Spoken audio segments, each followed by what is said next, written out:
So, good day to everyone. We're learning Manach Chochem, Igeres Beis, page Kuf Zayin.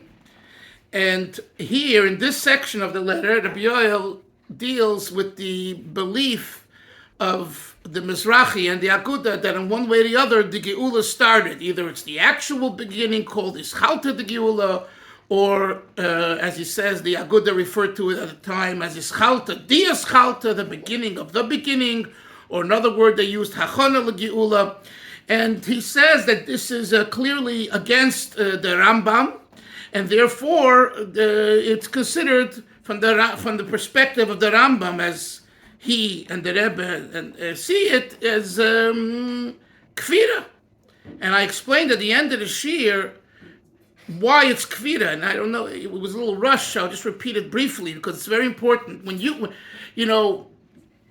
When we hear people say it's kfira so flippantly, it reminds me of my neighbors in Williamsburg, or your neighbors in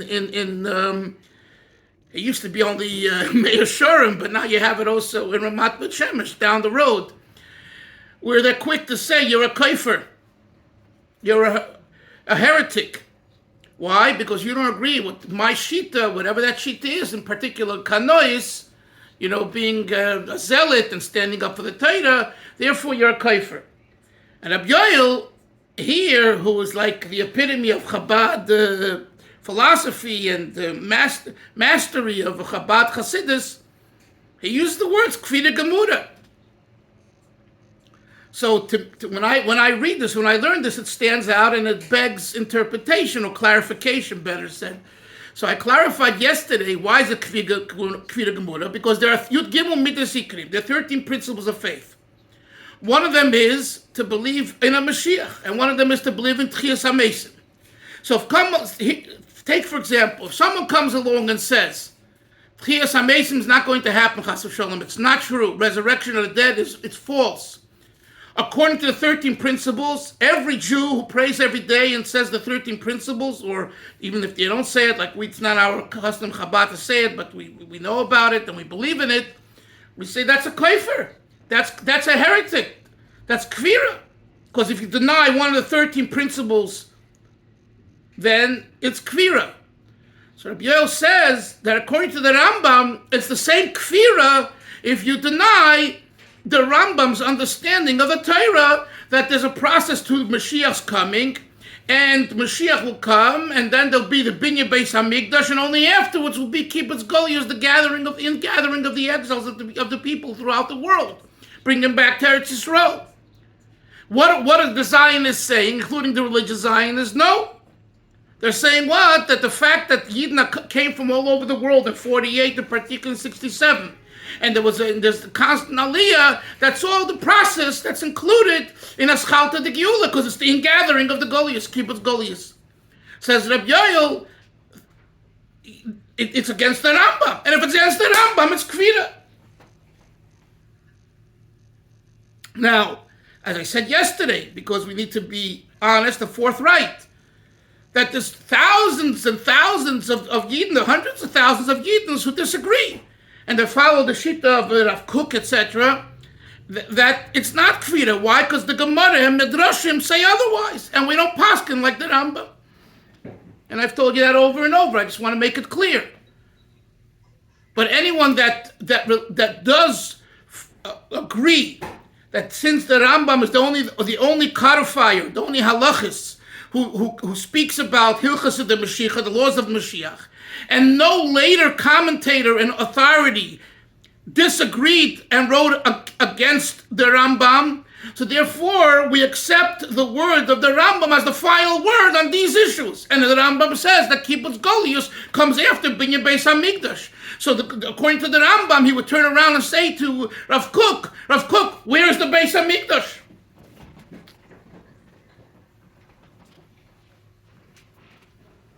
How Rav Kook will explain it, I assume that it's been discussed and written about at length in Rav Kook and in his Talmidim Sfarim. I Regretfully, I'm not a bucky in those svarim at all. I should sometime would like to delve into them to have a broader understanding. But this is a question that you can ask people that you know who are of Rav Kook's Shita. How would they address the Rambam? So I think that they would tell you very simply, we don't accept the Rambam as the posek on these halachas.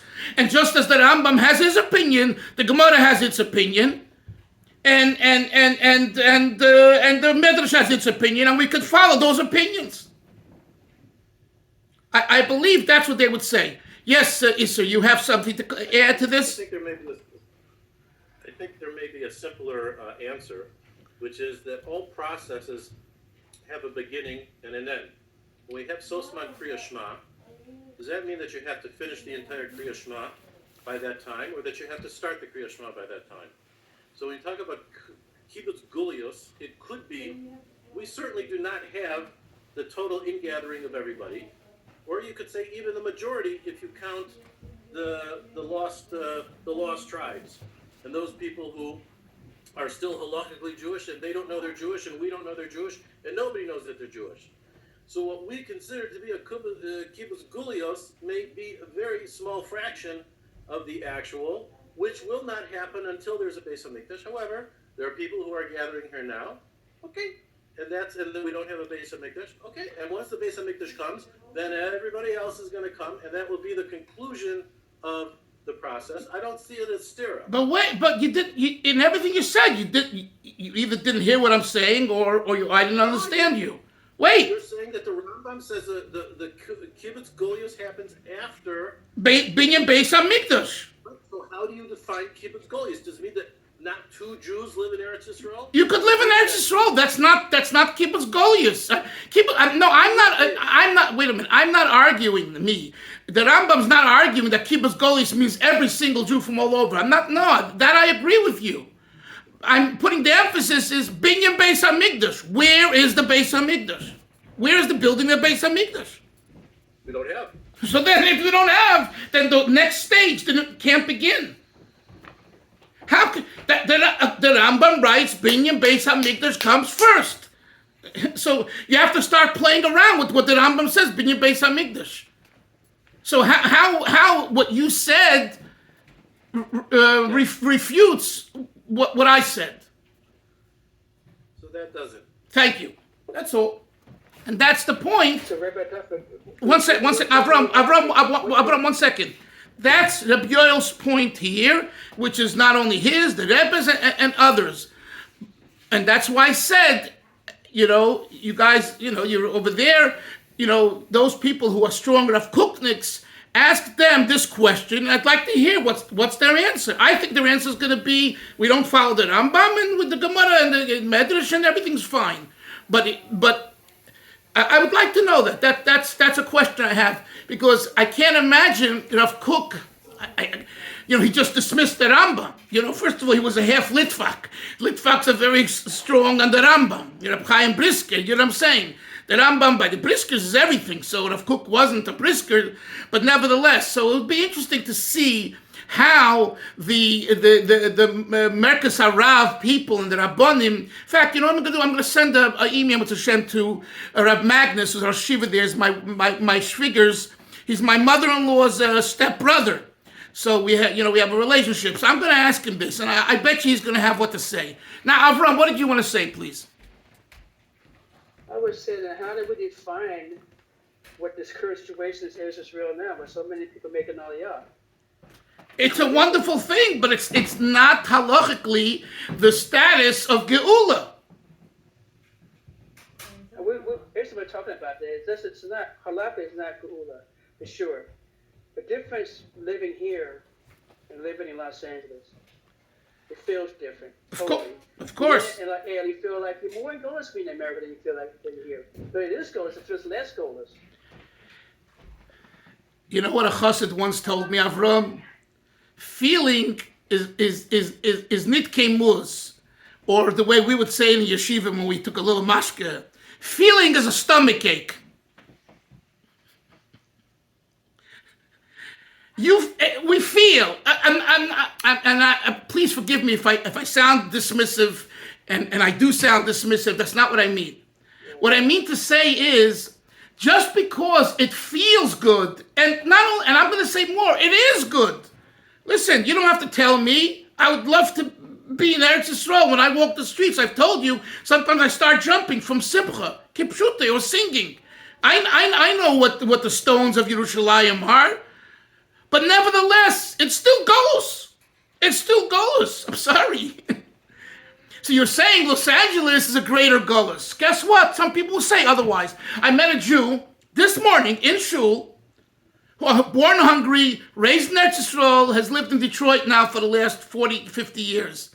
So I said, his wife now passed away a few years ago from COVID. So I said, "No, are you going to go back to Eretz Yisrael now?" He looks at me and says, I just was there for 3 months. I tried it. It's not for me. He's saying, without saying it, that living in Detroit, he's in less goals than living in Eretz Yisrael. And I'm not saying he's right, but I'm just telling you, what's for you, Avram, more geula, less golus, for someone else can be just the opposite. And anyone here, all of you who've come from America or other places to Eretz Yisrael, of course it's geula, just like for me. But let's not make a mistake that until now in Halavai it changes, and even if it changes, this new right-wing government with Ben Gvir and the other guy and everything that they want to do to bring in more Torah and halacha and Yehudi will change and no buses on Shabbos, everything, which I'm not sure it's going to happen so quickly. It's still not Geula. It's still not Geula. People are dying. There is death. It's not Geula. The Rambam says, when we have a Mashiach who will then lead us in the building the Beis HaMikdash, that's Geula. And it's a supernatural experience. So what you're having now, and so yesterday we discussed, and I said to you, Kibbutz Goliath. Well, Kibbutz Goliath is a miracle. I'm asking, it's a miracle. Jews are killed in Russia, killed in Ukraine, killed all over, oppressed, pogroms. Why shouldn't they run to a place where they have a safe haven? Is that called a miracle? Or it's called a very logical, thought-out decision. Let's get away from our haters. Let's leave them and just go to a place where we can have relative peace. Yes, Moshe. I just want to make a couple comments. First of all, I completely appreciate where Avram's coming from. Avram and I have spoken about this walking back from shul. But I want to say that I was about 2-3 weeks ago. I took my wife in the middle of the week. We decided to take some time off, and we took her to Tel Aviv. So we could walk along the boardwalk and just spend some time. And I have to say that sometimes it could be in certain places in Eretz Yisrael and it could be challenging. It could be the feeling that could be challenging. Rabbi Dolphin knows is your children on shlichus there in the middle of Tel Aviv. Tel Aviv, certain parts of Tel Aviv could be challenging. It could be challenging to be there and to focus and to remember that you're in Eretz Yisrael. But this is also Eretz Yisrael. So that's just one element. In other words, depending where you are. But I want to bring up a halachic issue, which is, and I don't know sources, I don't know details, but my understanding is that that the moment that the majority of the Jewish people, the majority of Am Yisrael lives within Eretz Yisrael, that there are certain elements of halacha that change. Could be things relating to Shemitah, and I know that I don't think we're quite there yet, but my understanding is that we're getting close, that approximately half of Klal Yisrael, almost half of Klal Yisrael is living in Eretz Yisrael now. Right. So I'm just raising it as an issue. I don't know if it has any... Well, I don't know if it has anything to do with what I'm just bringing it up as... That does not equal Geula. Just like I told you yesterday. When the Rebbe told the Chabadniks to leave Yerushalayim 1968, Erev Pesach, because after the 6-Day War, it seemed like we'll have control of the Harabayas, and therefore we'll be Mechuyev in a Korban Pesach, let's say that would have continued until today. Does it mean that there's geula? Absolutely not. That means in halachic terms, you're obligated to bring a carbon. The Rebbe didn't say that Rabbeinu Yechiel Paris, who he relied on for this psak, said he should start building a Beis HaMikdash in the Har HaBayis. He never said that, because Rabbi Yechiel doesn't say it, because no one would say it. That comes with Mashiach. But simultaneously, if halachically you're bound to bring a carbon, bring your carbon, and at least get out of Yerushalayim so you won't be obligated. So too I say, Moshe, to you, that these halachas, which I'm not a bucky in them, and thank you for bringing it up. I do want to discuss it and ask some people what and if what you're saying is the case. And if anyone knows, you should tell me. But even if that's the case, Moshe, it doesn't equal geula. So that's the thing that we have to keep in mind here. Avram, glad you brought up your question and your point. And I understand where you're coming from. But you have to put aside feelings. That's all I meant to say. Feelings are gewaldig, but feelings don't equal halacha. As soon as we accept feelings equal halacha, we're in big trouble. All of us. You know why? I feel this way, you feel this way, he or she feel this way, and we make a big chont, and we create mishigas, and you know what I'm talking about. Okay? Mishigas. Everyone says, I feel this way. This is Yiddishkeit. This is Torah. The other one says, no, I feel this way. This is Torah. So we have a Yiddishkeit of feeling. That's Torah. And that's the beauty of this letter that we're learning. That you'll see it, Yoel is... it's inevitable that a person doesn't express his feelings in between the lines. I always say that about my writing. That's only human nature. But nevertheless, look how he sticks to text and sources and citations. And as much as humanly possible, he presents the way he and the Rebbe see the Torah's view. And therefore, Rav Kook, I'm sure, presents his Torah view, and that's why it's a legitimate disagreement. It's a legitimate disagreement. But Avram, neither Rav Kook and the Rebbe, neither the two sides are basing their decisions on feelings. That's not a Torah way. And that you have to really bang into your head the rest of your life and transmit it to your children and grandchildren. Because otherwise, and this is what we have. And it's exactly what's happening now. I turn on 820, NPR. I have to, 2 minutes, turn it off. The liberalism of accepting all of the new, gender issues and all that is just disgusting. And they put on kids, they don't let me decide my gender. Oh, it's terrible. I'm 13 years old. I understand the child has an issue. It's okay. We have to deal with it. But don't go and change humanity that a male and a female are in a marriage, not other.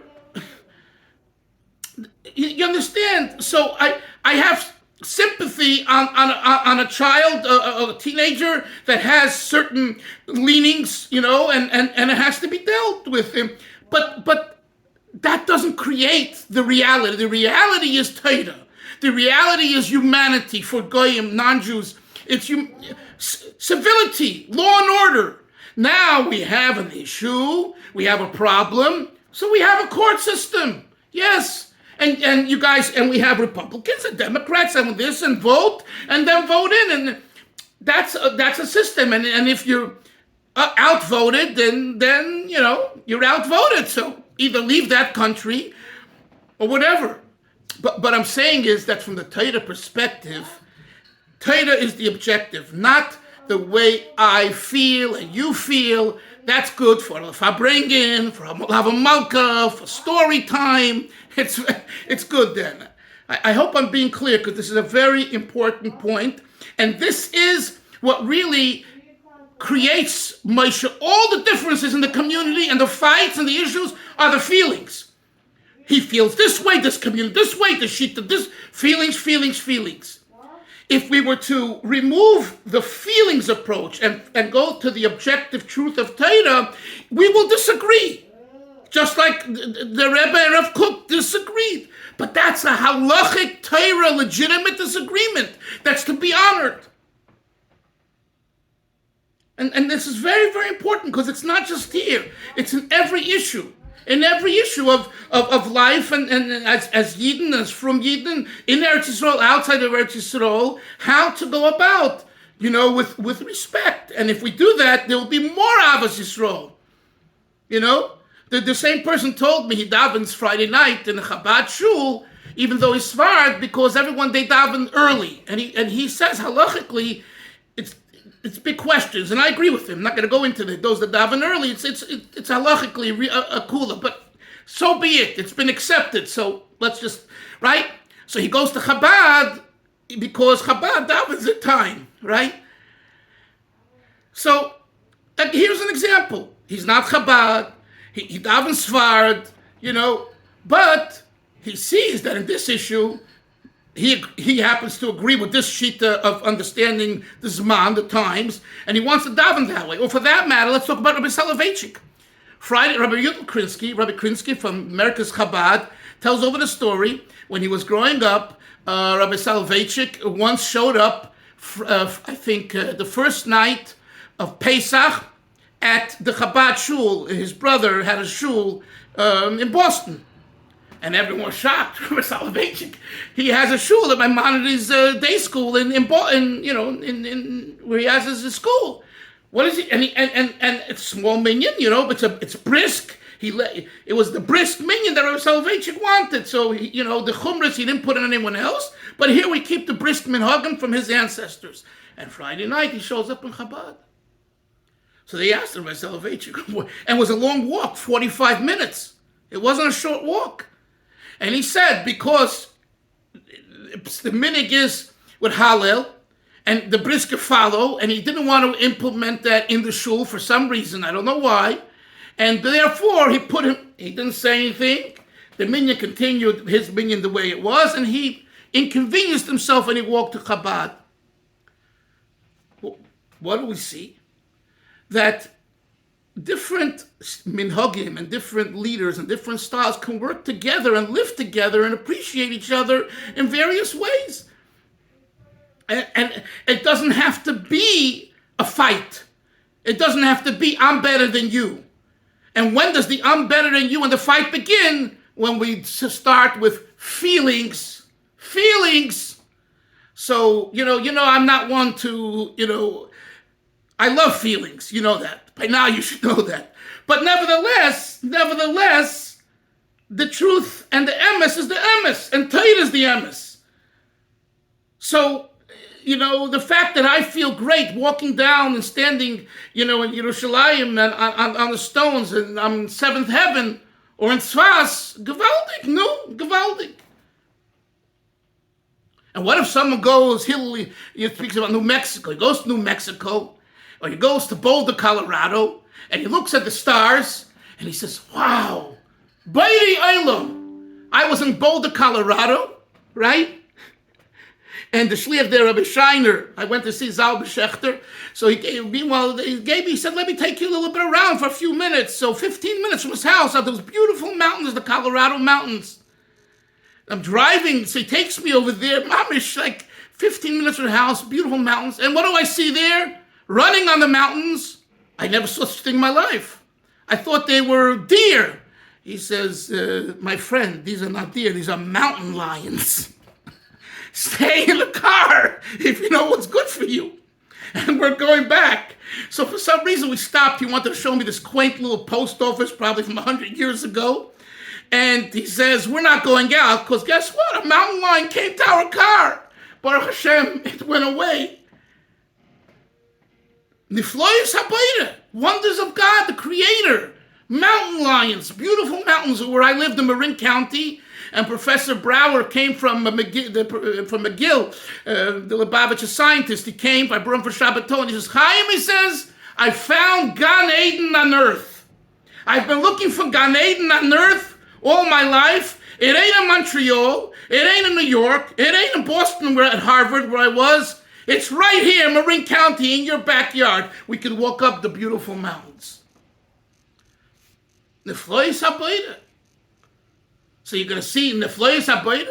So Avram, you could with feelings, you can get very inspired that all of these beautiful places, the Grand Canyon and everything else, I don't have to tell you, this Neflois habayda, the wonders of God. Nevertheless, we say Eretz Yisrael. Eretz Yisrael is Eretz HaKodesh. Anyway, Chavre, we have to learn a few words inside, otherwise we need to do that. So let's go into the text now.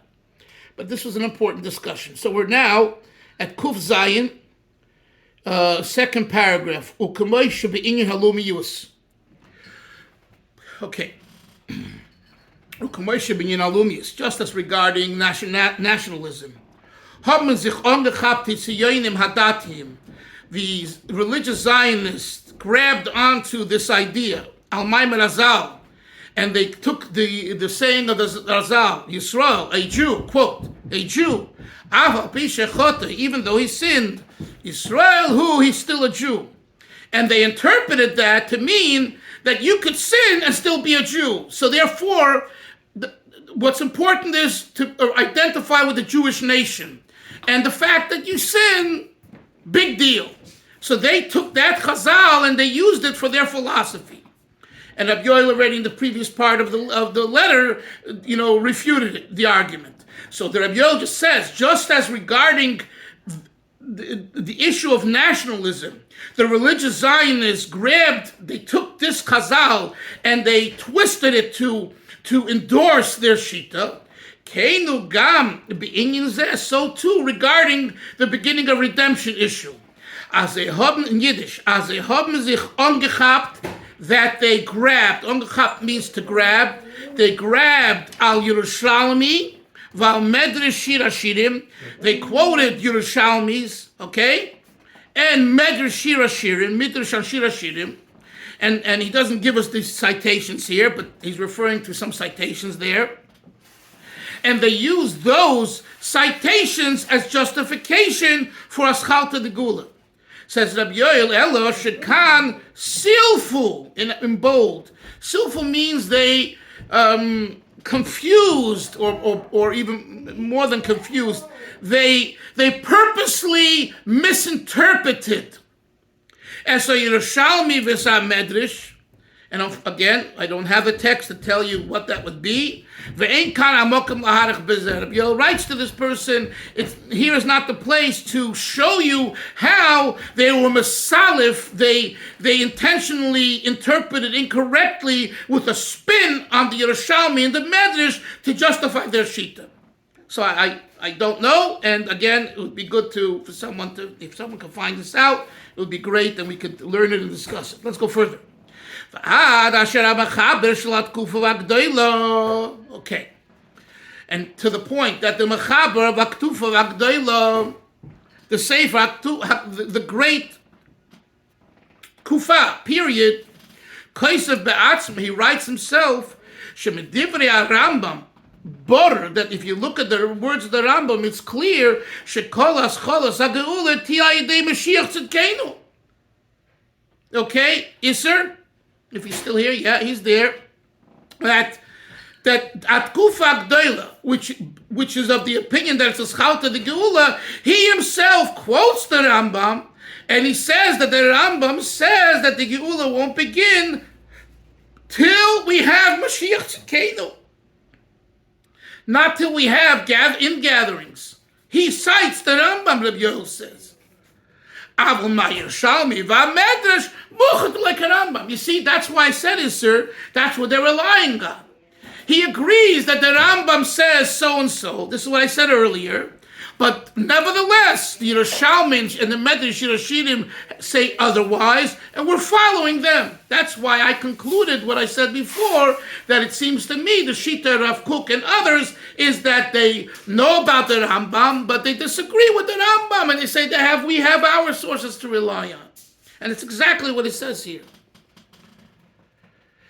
Okay, Chevre, we'll stop here. I have another shir, but Tomorrow we'll continue. What? Just before you go, I've got a little bit of a difficult question on all this. Yeah. With those people who called the Rebbe Mashiach, Yes. would they then, according to have said that the Zaman that they were in when the Rebbe was in the world was the Ischalta de Gula? Okay. Those people that believe that the Rebbe could be the Mashiach, which according to the Rambam, there is a classification of that. The could be, it has nothing to do with Geula. Uh-huh. Remember, Geula begins after we have a Mashiach. So then your question is a very good question, because then there is Mashiach Vadai. Now, what's that term again? Mashiach Vadai, the Rambam says, the first stage is that you're allowed to say about someone who meets the criteria that he has the potential of me being Mashiach, but only after Binyan Beis HaMikdash do we know that he's Mashiach Vadai. Uh-huh. So even those people that call the Rebbe Mashiach would not say that. Now, if there are some that do, they need a good doctor. But we're not going to go there, because I don't see a Beis HaMikdash. If you find a Beis HaMikdash, then tell me. I would love to see the Beis HaMikdash. 770 is a great place and a holy place and a wonderful place. And I'll be the first one to tell you about that, as I showed Moshe the wonders of 770, but it's not the Beis HaMikdash. It's a miniature Beis HaMikdash, but it's not the Beis HaMikdash of the Rambam. So to go and say that we have a Beis HaMikdash already in Yerushalayim, I don't know what they're smoking. Anyone else has something to say? And I love every Jew, and I really do. I love every Mashiachist, I really do. But you got to, whatever. If you can prove me wrong, I'll be the first one to be made. I have no issues. Yes, Moshe. Just want to reiterate what I was speaking about before, because I think about this a lot. That those feelings, like what we were speaking about, the feelings of some of those person can be in Eretz Yisrael, because I've heard this many times from people. They can be in Yerushalayim, they can be by the coast, so they can feel very inspired. And I think it's great. I know myself, when I get off the airplane, and every time I get out and I start driving back, and I'm driving on Highway 1, and I see the beautiful fields of Eretz Yisrael, and I look towards the mountains of Yerushalayim, there's something about it speaks to me very, very strongly. I just wanted to emphasize that I think it's also always so important that when we're in Eretz Yisrael, that there are places that we might go, like I said before, that we might not feel that way, and it's important. This is editorial. But I guess it's important to take those feelings that of inspiration, when we're in places in Eretz Yisrael that we don't feel them, or dafka, it might actually bring us down. We have to make sure we take those feelings and turn wherever we are, turn the situation around. And also to have that inspiration in places in Eretz Yisrael as well, and look at every Jew. Even though that Jew may not look so inspired, so to speak, we have to go and appreciate every Jew that's in Eretz Yisrael, just like we would in places that we do feel naturally inspired. Right. Something said it. Right, and I can tell you from my daughter and son-in-law and grandchildren living there and going there and being there over the years, that walking sometimes in the street there is very difficult. I'm not even talking about the tznius issue. I'm talking about, with the ponytails and the motorcycles, and it's really sick. It's very sick, But that's what they're there for, and that's why on Simchas Torah, that 600-700 people, you didn't have room to come into the shul. 600-700 people in their new shul, which they bought because they outgrew the other one. No, so. I'm just saying, that's why the Rebbe sends shluchim to places because they're Folk Yidden, they're Yidden, and we know the history of Tel Aviv used to be such a frum area. The Belzer Rebbe settled in Tel Aviv, not Yerushalayim, because there wasn't one one church in Tel Aviv, and Yerushalayim there was, and he wanted to be in a place. So he said, I'm settling there. Everyone was shocked. He would go for the summer, go for a few weeks, whatever, to Yerushalayim. Okay, Chevra, good conversation. L'chaim, everyone. We'll see everyone tomorrow. Zai gesund. Bye-bye. Hey.